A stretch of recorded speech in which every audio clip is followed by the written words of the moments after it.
Halos pareho lang itinagal ng prosesyon ngayon at noong nakaraang taon. Patuloy naman ang oras-oras na misa sa simbahan pero mas tahimik na rito matapos ang pista. May news to go si Von Aquino.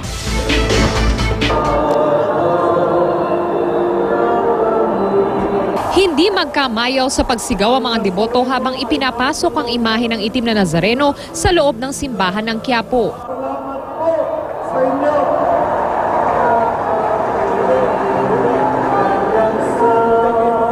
Kasabay nito ang pagwagayway ng kanilang mga panyo.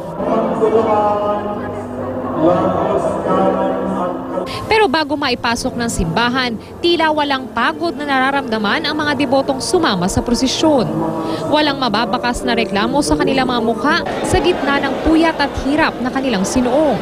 1:40 na madaling araw nang marating ng Poong Nazareno ang Plaza Miranda, kung saan ilang metro na lamang ang layo sa simbahan ng Quiapo na nagsisilbing kanyang tahanan.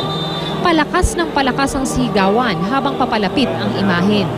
Nang maipasok na sa bakuran ng simbahan, kitang-kita ang kagalakan ng mga deboto habang ang iba ay pilit pa ring inaakyat ang andas.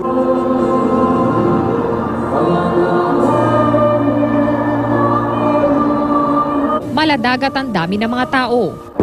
Lagos man, Marshals, bigyan ng tuwa. Kaya naman ilang minuto rin ang itinagal bago tuluyang naipasok ang imahe ng itim na Nazareno sa simbahan. Ano bang pakiramdam kanina nung sumusunod ka doon sa prosesyon, papasok nung imahe ng Nazareno, nararamdaman mo? Masarap po sa pakiramdam kasi po yung mga hiling namin, pag natapos namin yung prosesyon, matutupad. Kinikilabutan po, parang masarap po talaga. Ang debotong si Erickson, binigyan pa kami ng hibla ng lubid na ipinangihila sa andas ng Nazareno. Ano ba yung dala-dala mo, kuya? Ito kasi pinaniniwalaan ng mga tao na bibigay ng lucky charm. Ito yung lubid na hinatak namin sa senyor.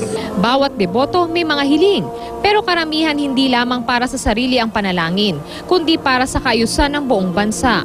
Hangad daw nila na naway hindi na tayo makaranas pa ng anumang mabigat na trahedya. Masarap. Sarap. Tanggal lahat ng mga sakit ko sa katawan, sa mga pagod. Para sa pamilya ko, lahat dinalangin ko sa wala nang sanang sakuna. Oo, nananalangin ako. Hindi lang siyempre una sa pamilya ko, tsaka sa bansa natin. Sa dami ng dinadanas natin sa bansa natin na kalamidad. Von Aquino, GMA News.